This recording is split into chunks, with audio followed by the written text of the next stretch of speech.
Hey y'all, so I got to edit in the video and realized it was getting kind of lengthy, so we are back for part 2 of this. So I'm probably going to regret this later. My hands are going to hate me when I go to sew this, but I've added in a second stitch line. So we're going to have 2 runs of stitching going down. The sheath's going to be dyed black, so I just use a black ultra fine point Sharpie and just marked out my holes for my stitching. And I've got a 5/64 bit in my drill press here, and I want to try to make sure that this lays flat so it lines up with my grooves on both sides. So I'm going to go ahead and start punching these holes, and I may speed this part up because it's going to take a few minutes.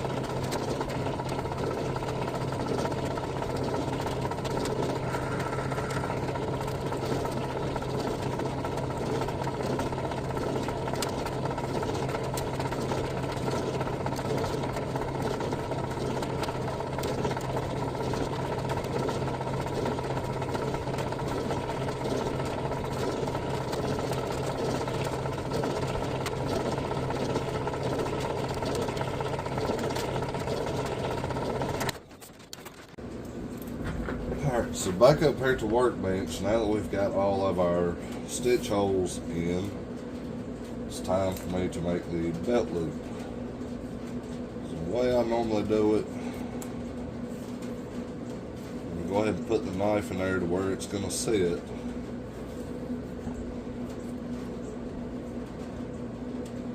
I'll just kind of eyeball it here. I want it in line with the handle. I don't always do this the same way. I just lay it on there about what I think looks right.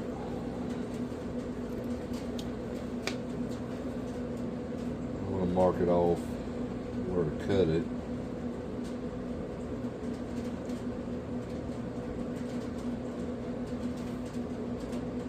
And usually I like to bring these down to a point. Gives a little something extra.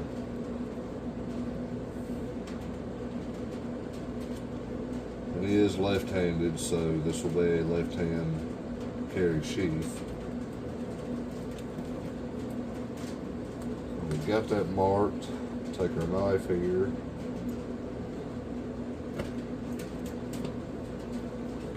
Cut this out.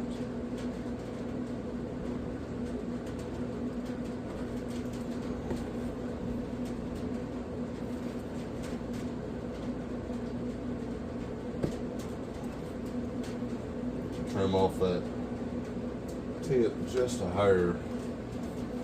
Go ahead and take our edge beveler and bevel the edges.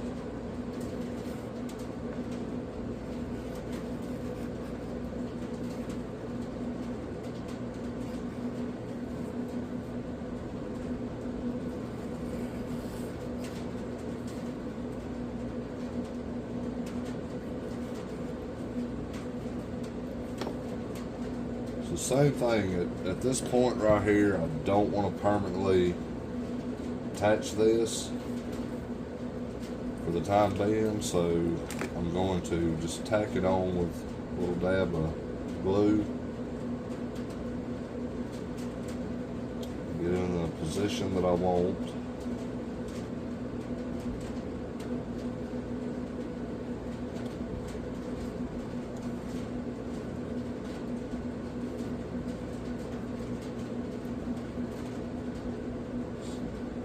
Get that straight with the handle. See if I can pop the knife out without moving.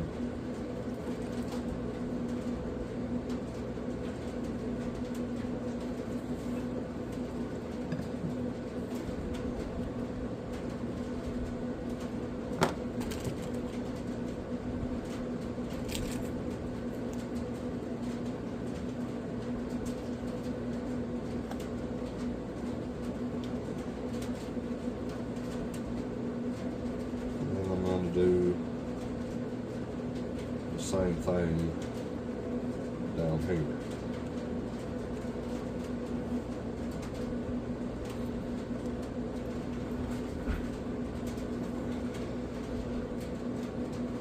The clamp's got a little more reach. So we'll give that a minute to let that dry, and we'll put in our stitch groove for the belt loop. We'll get these holes punched in, and then we'll dye it. So now we give our glue a couple minutes to set up. We'll try to get this where y'all can see it a little better.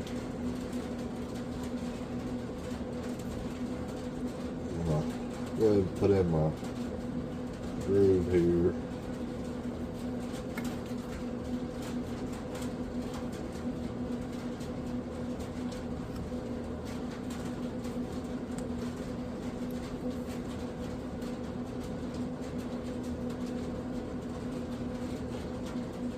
This right here I need to find a better way to do, because I just kind of try to freehand a straight line across.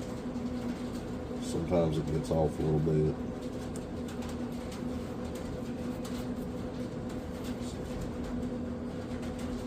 I think that'll be good for that. This is also why I just tack that together. So now when I fold that out, I can punch my holes for my belt loop. I'm sure y'all can probably see it's a little off there, but I think by the time we get it dyed and sewed and everything, you won't be able to tell it quite so much.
Now we've got our pieces cut out, our stitching holes put in, and I did do this off camera, but holes for the rivets up here at the top, and I will explain why I do that later, because I always use a rivet or a Chicago screw, some kind of mechanical connection at the top of it. So normally when I dye, I'll lay it on a piece of cardboard or thick paper, and I always wear gloves, because if you get this stuff on you, it's not coming off, and they'll have to wear it off. So for this one, he wanted it to be black. We'll just take it and wet our dauber and apply the dye. As far as colors, black does cover a lot better with one coat than like saddle tan or some of the other browns. Sometimes they take one or two coats to get good solid coverage on your pieces.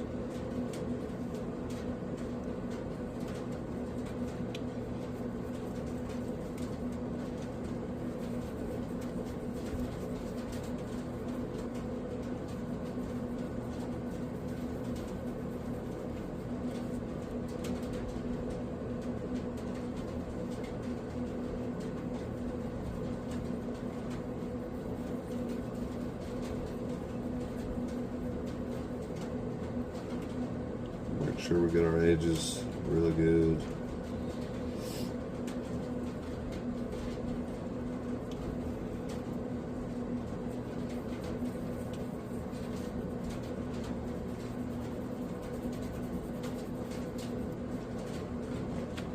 There's our belt loop part done.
On these larger sheaths, I do not dye it completely all the way down, so it's just a waste of dye. But I do like to go at least halfway. Like I said, see, it's not a natural color of the leather inside, and that's just personal preference.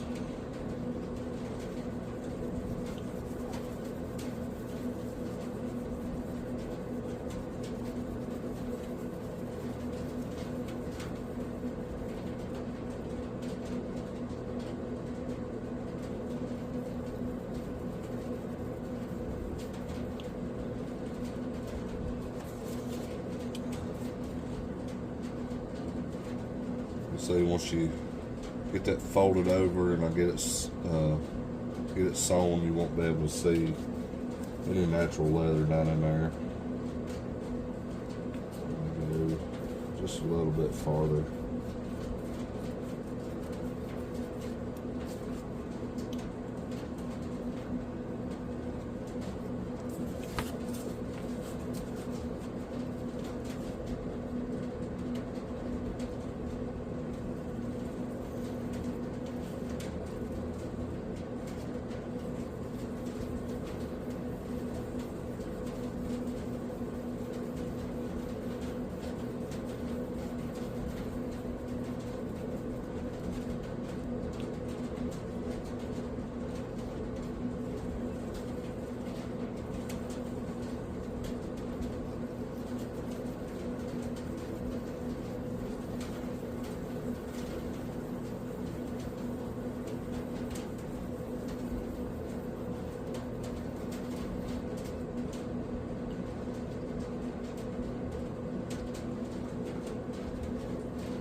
I put a little bit too much right there.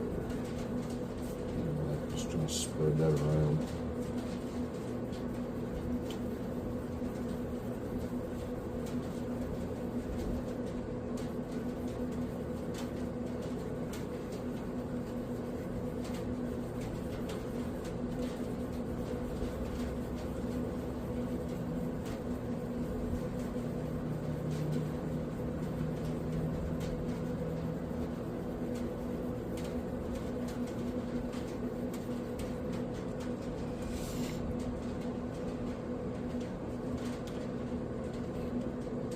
Go ahead and get these edges good.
Now we've got it dyed. the moisture from the dye, I just want to get a little, work that crease in just a little bit.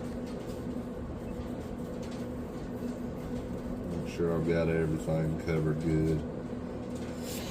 Now we'll let that dry completely, and it will be time to assemble.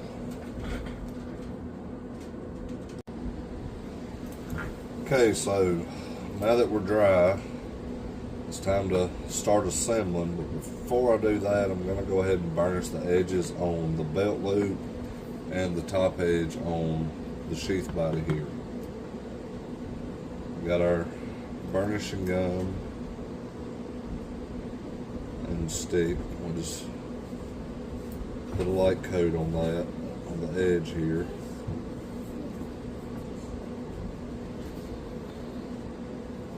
And rub it down good.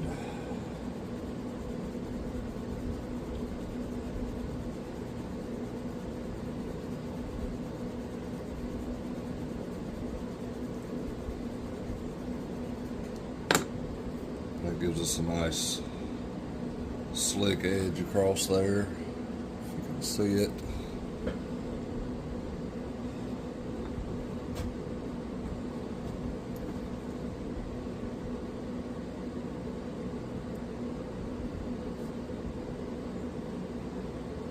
I'm doing it now because once I get it sewed on and attached, I won't be able to get this edge this way.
And the same with the top of the sheath, because once I sew it together, it's doable, but it will be harder than it is if I do it now.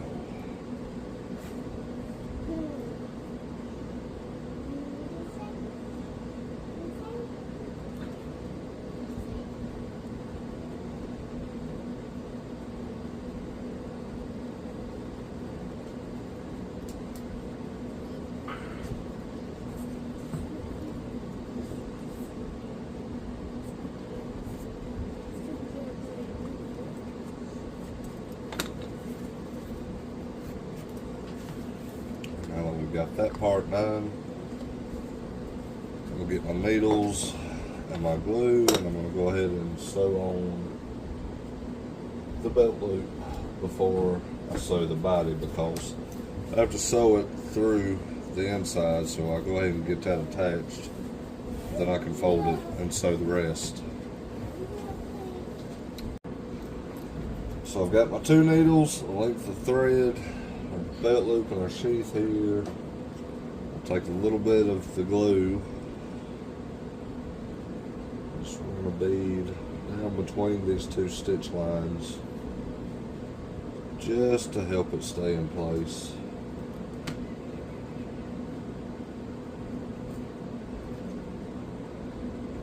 Hold it up to the light, get our holes lined up.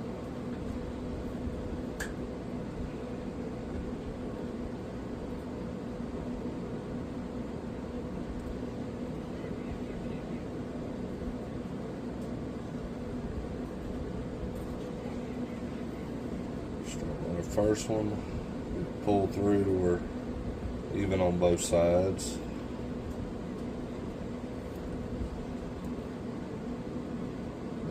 just start our saddle stitch from there. So pull through, loop over to make the knot, go back through the same hole.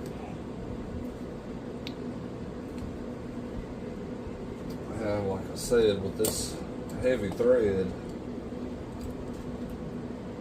even with drilling it, I could have used a size bigger on my bit, but these holes are still pretty tight.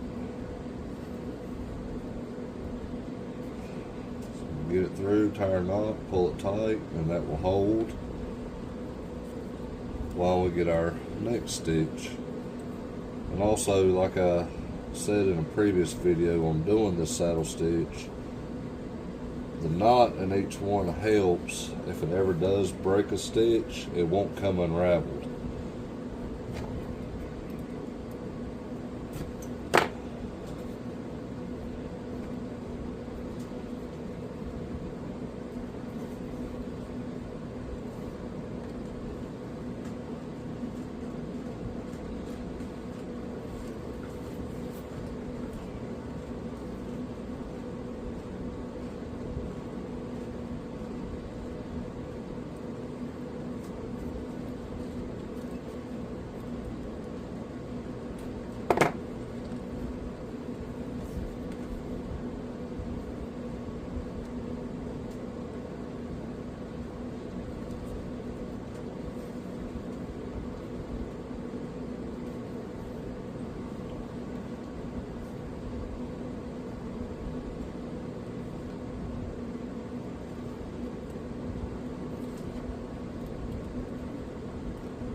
We're just gonna make a box out of this where we have two lines.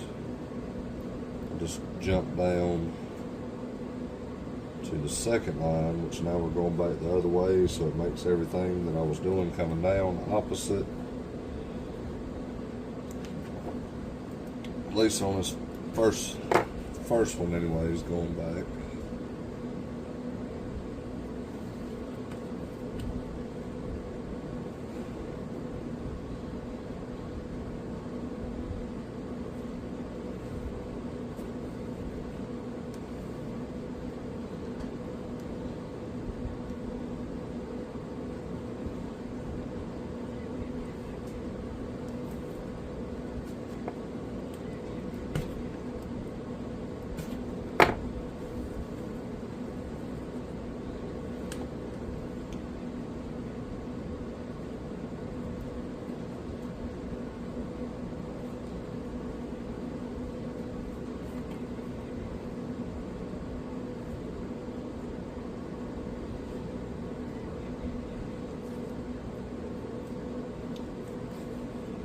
And you can see how this hand stitching can get really time consuming.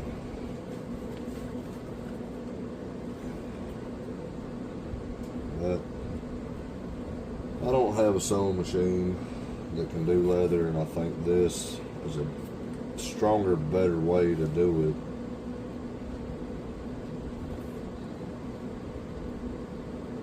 Just like everything else that's handmade, just takes time.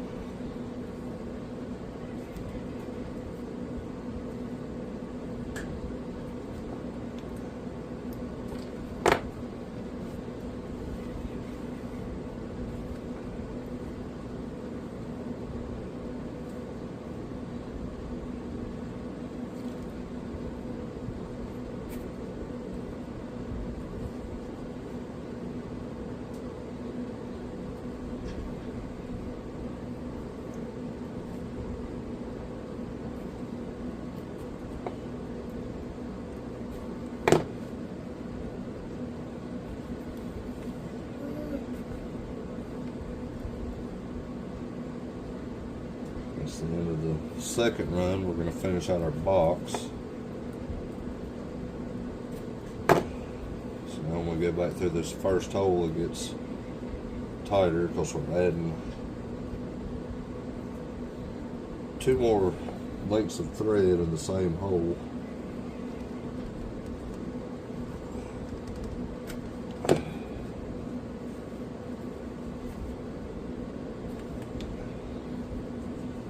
Normally I would back stitch at least 2 places.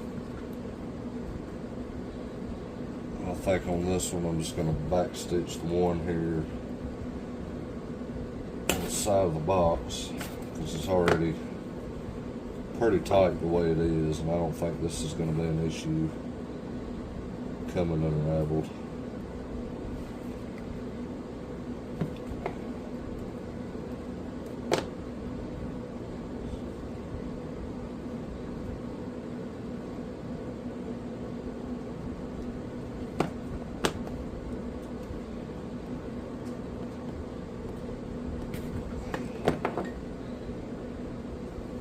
Knot tied, pulled tight. Take the snips here and leave about a 1/4 inch.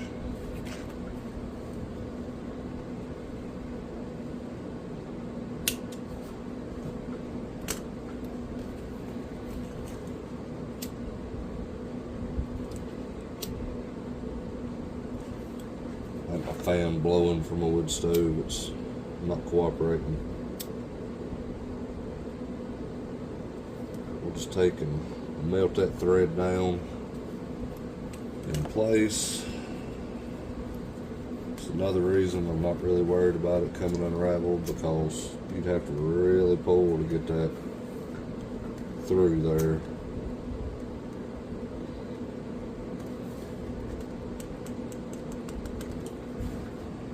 So there's the first part of our belt loop stitched in. All I'm going to do is just fold that down, do the same thing.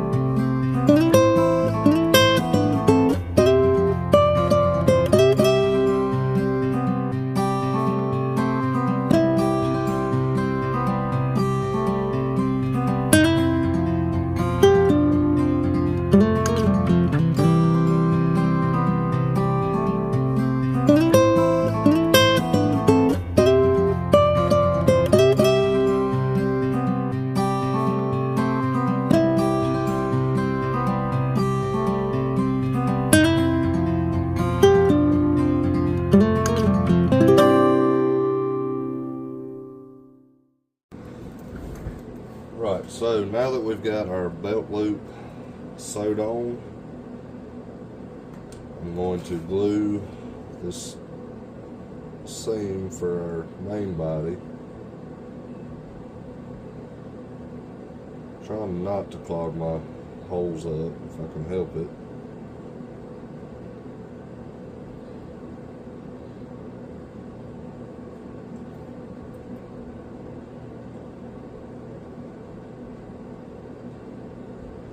But if we do, this is a soft glue, it's no big deal. I can push through it with a needle.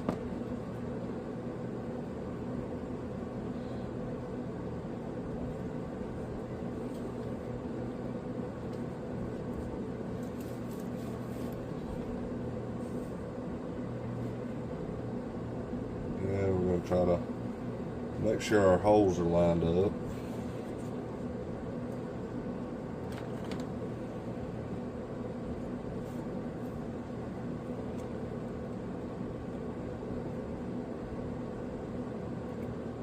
Use the needle just to help us get lined up there.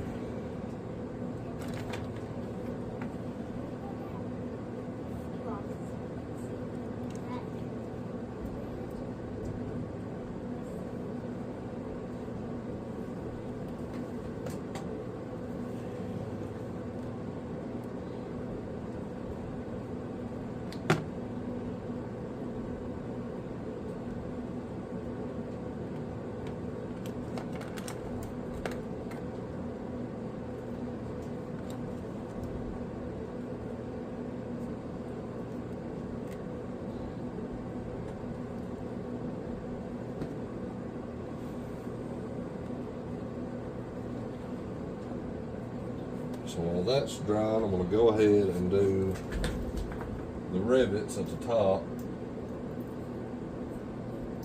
I said that I would explain why I do this. So when I make a knife sheath, I almost always put some kind of mechanical connection up there at the top.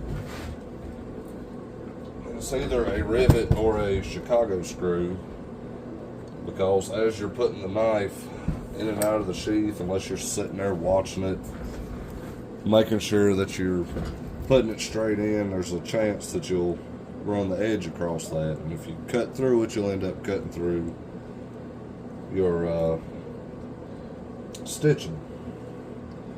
So by putting a metal connection at the top, you eliminate the risk of cutting your stitches.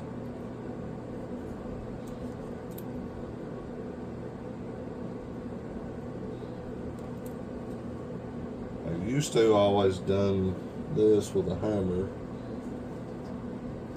but a lot of times I would end up bending the rivet, and I found that this little arbor press helps a whole lot keeping everything straight.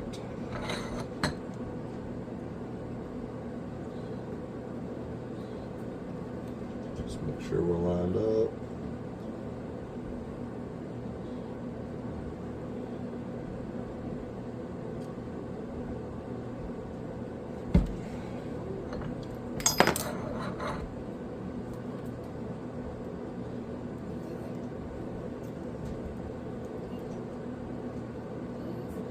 Normally I just do one, but since this one is a bit bigger and my centerpiece is wide, I'm going to put two in it.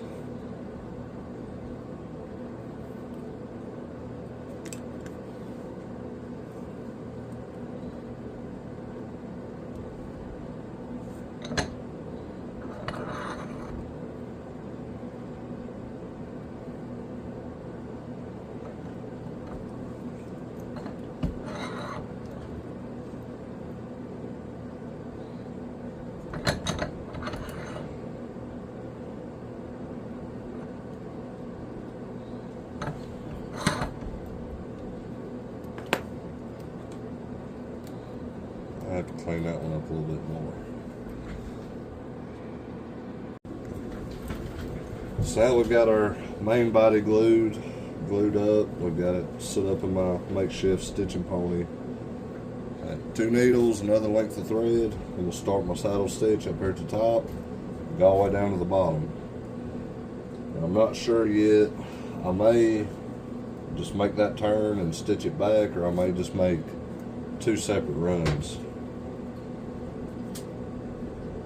Start with one side here.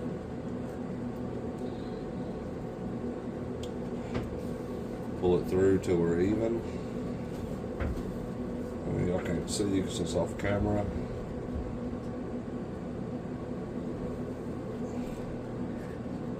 And try to just stick with the same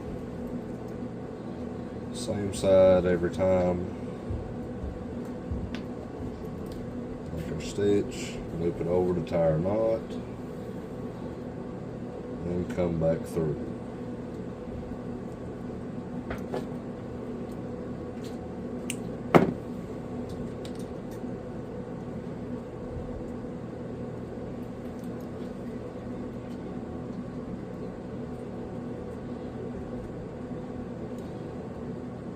And I'm going to do a couple, get these finished, and then I'm just going to video it and speed it up, because I'm sure nobody wants to sit here for an hour watching somebody do this.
now we've got all of our stitching done.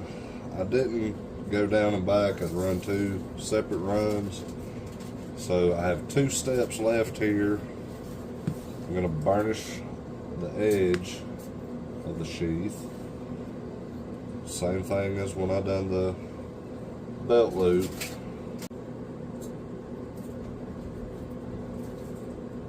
Put us a good coat of our burnishing gum on it. Try not to get it over the sides. Just want to get this edge.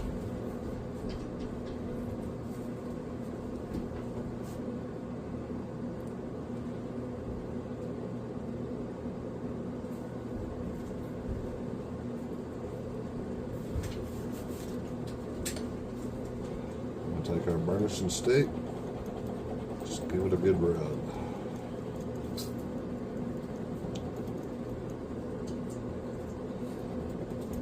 Apply some pressure when you're doing this. These edges I like to use the cutout end and round it over.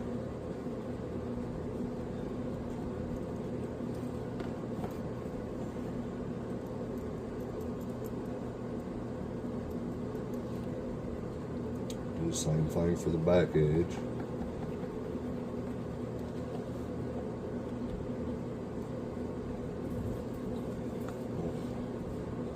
Come back, hit the center again good.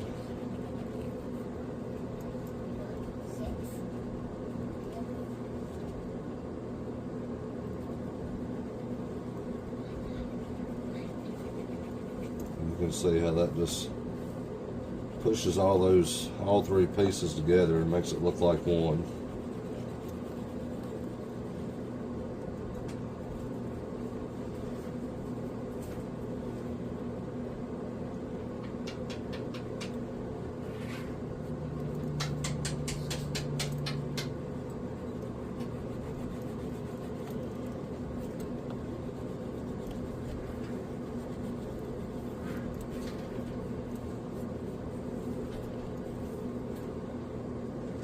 Just a little bit more at the top up here.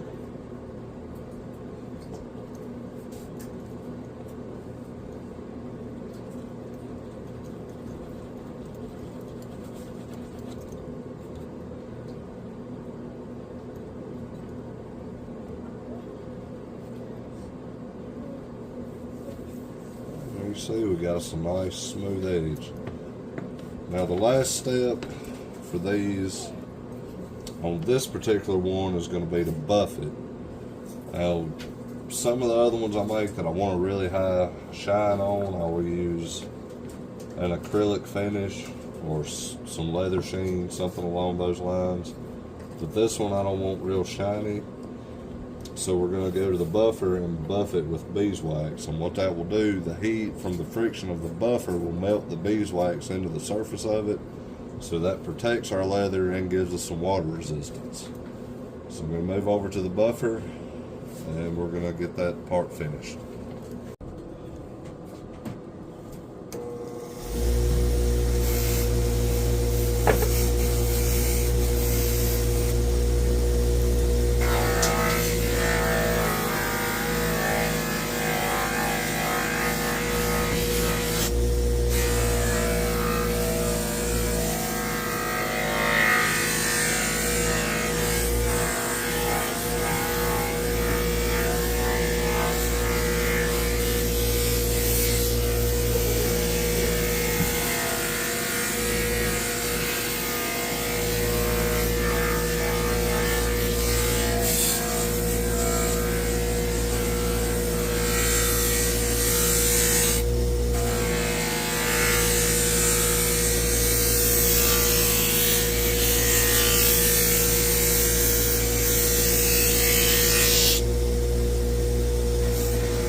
As you can see, it gives us a little bit of a sheen, but not a real high polish.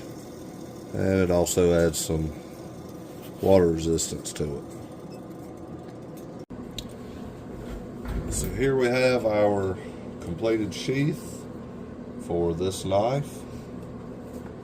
Make sure we got a good snug fit here, and we do.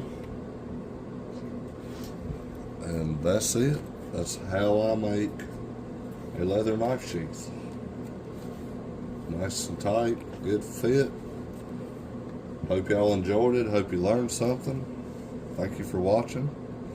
Thank you for the support, for the ones that subscribe. I really appreciate it. Y'all have a good day.